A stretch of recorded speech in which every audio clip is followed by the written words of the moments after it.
E olha, você viu aqui no Balanço Geral as imagens de bebês amarrados em uma escola, uma creche, que acabaram chocando todo o país. Hoje você vai ver com exclusividade a entrevista com uma professora dessa creche. E ela afirma que esses atos de amarrar bebês era uma prática antiga.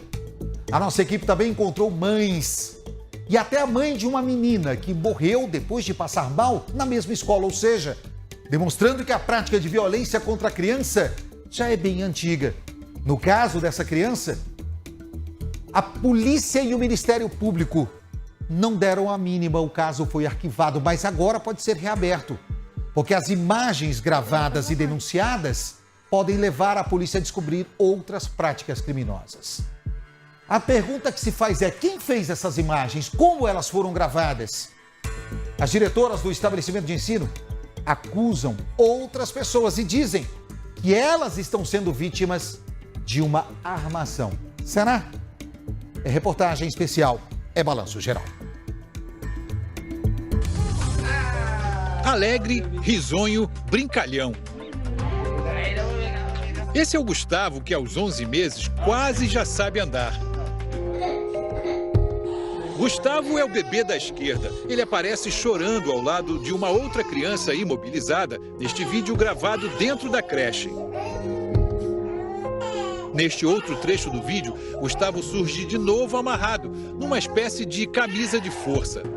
Ele parece dormir, enquanto a criança do lado, também imobilizada, chora, sem conseguir mexer os braços. O Gustavo era um dos bebês que frequentavam esta creche na zona leste de São Paulo. Ele ficava na escola todos os dias desde os 4 meses de idade. Mas o que acontecia lá dentro, com ele e outros bebês, nenhum pai ou mãe sabia e nem seria capaz de imaginar. Eu acho que isso não se faz. Não se faz com nenhuma pessoa, nem com um bebê inocente, que traz a inocência no olhar.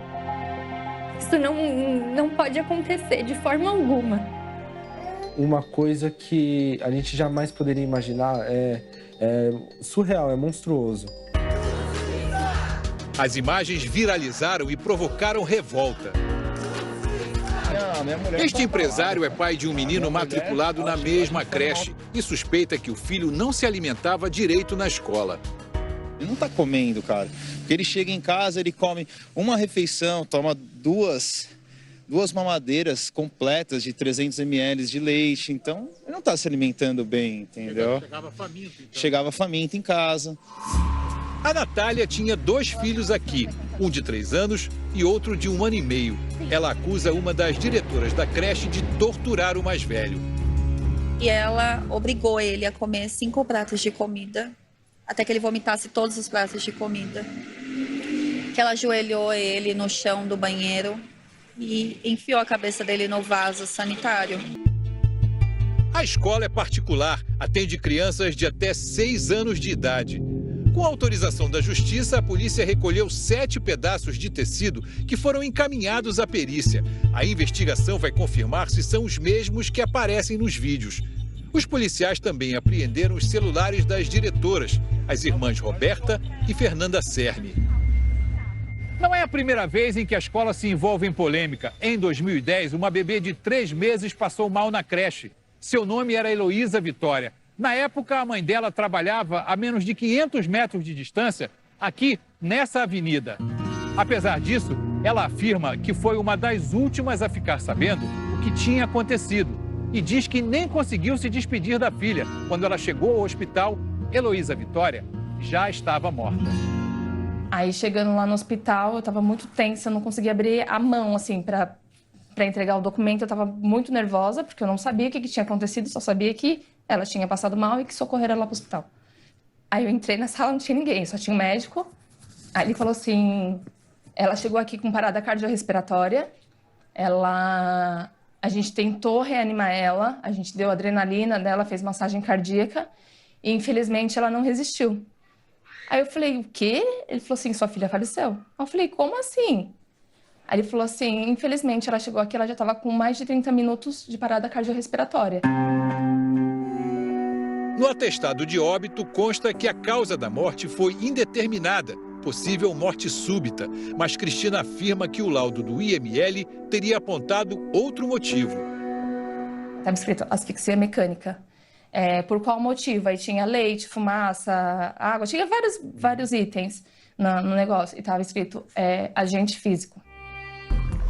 Em nota, a Secretaria de Ensino do município de São Paulo disse que repudia qualquer ato de violência dentro e fora do ambiente escolar e que suspendeu as atividades da escola enquanto um processo administrativo apura as denúncias.